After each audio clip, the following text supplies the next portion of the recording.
আইলো আইলো আইলো রে রঙে ভরা বৈশাখ আবার আইলো রে আইলো আইলো আইলো রে।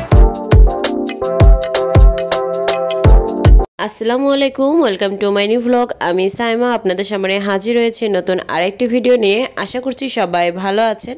আমিও মোটামুটি আলহামদুলিল্লাহ ভালো আছি। একটু অসুস্থ, হয়তো অনেকেই আমার ভয়েস শুনে বুঝতে পেরেছেন, যার কারণে ভিডিওটা একটু আপলোড করতে লেট হইল। সবাইকে নববর্ষের শুভেচ্ছা জানিয়ে আজকে পহেলা বৈশাখের ভিডিওটা আপনাদের সাথে শেয়ার করছি। বৈশাখের প্রথম দিনে মানে পহেলা বৈশাখে আসলে ভর্তা ভাতটাই খাওয়া হয়, তো অল্প কিছু ভর্তা ভাতের আয়োজন করেছি। সাথে এখানে পটলটাও মেখে নিয়েছি, মাছটাও মেখে নিয়েছি, দুইটাই ভাজি করব।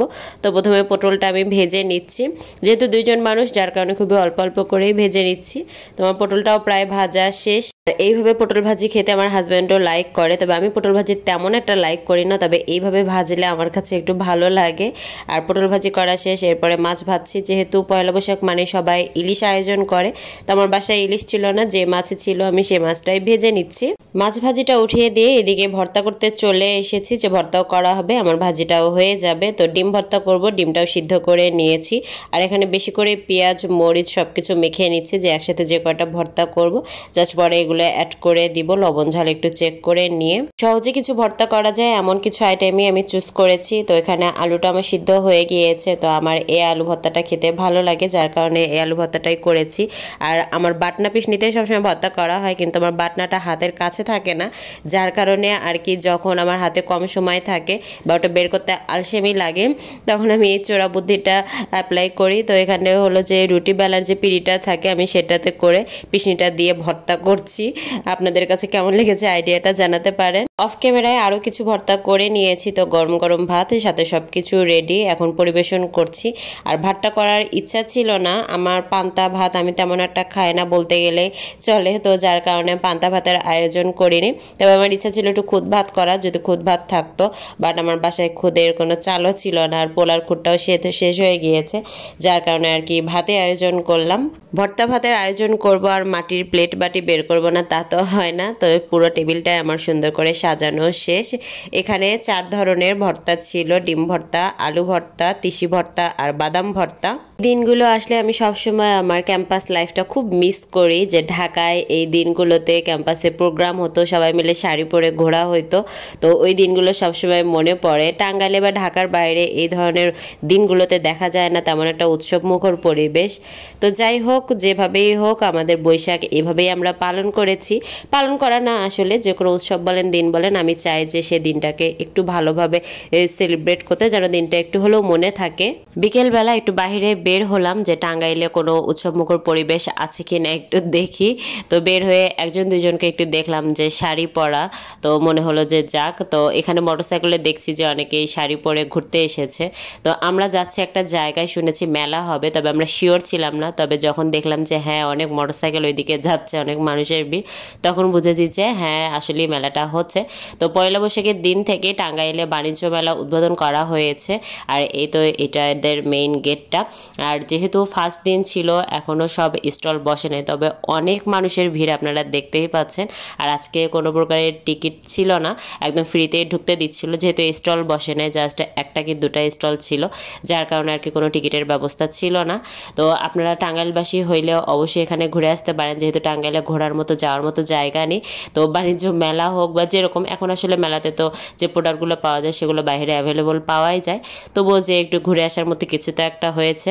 তবে বাচ্চাদের যে সুন্দর সুন্দর রাইড ছিল, তো দেখলাম অভিভাবকরা সহ সবাই মিলে সেই রাইডগুলো এনজয় করছে। প্রায় প্রতি বছরই টাঙ্গাইলে কালেক্টরেট মাঠেই একটা করে বাণিজ্য মেলার আয়োজন হয়, তবে গত বছর হয়নি। আমি টাঙ্গাইলে এসে একবার এই মেলাটা পেয়েছিলাম। আর এখানে সাংস্কৃতিক অনুষ্ঠান হচ্ছে বৈশাখ উপলক্ষে।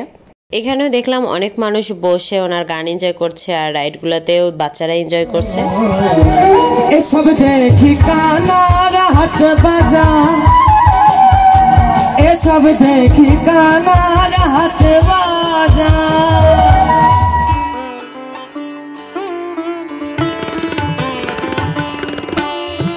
এগুলোতে স্টল বসবে, পুরোটা একদম ফাঁকা, আর শুধু এইখানে একটা মাত্র স্টল বসেছে, আর সেটাতে অর্নামেন্টস অনেক ধরনের প্রোডাক্টই ছিল। মেয়ে মানুষের ভিড় অনেক বেশি ছিল।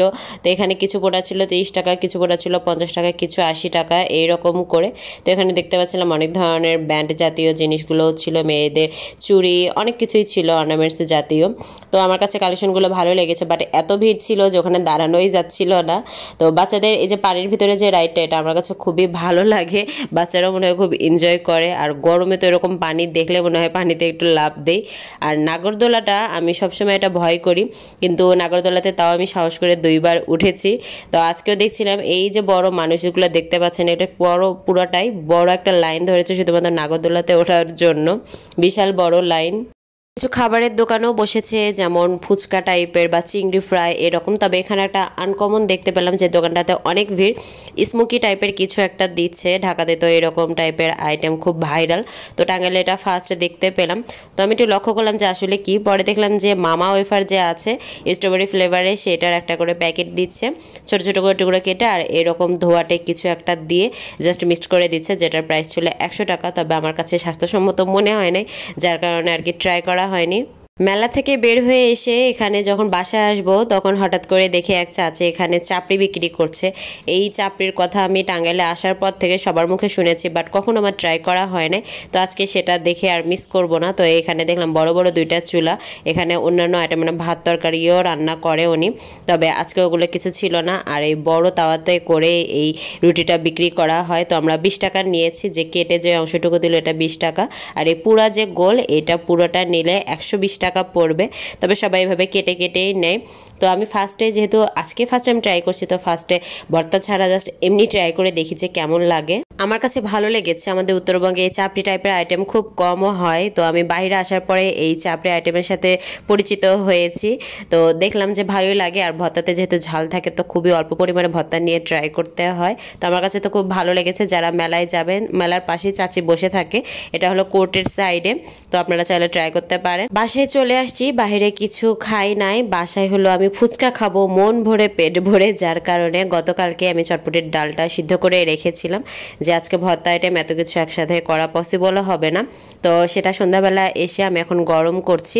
ঈদের দিনে যে দোকানটাতে ফুচকা খেয়েছিলাম, ওখানে যেহেতু অনেক ভিড় ছিল, যার কারণে আমি 1 প্লেট ফুচকা কোনো মতে তাড়াহুড়া করে খেয়েছি, মানে আমার মন ভরে নাই খেয়ে।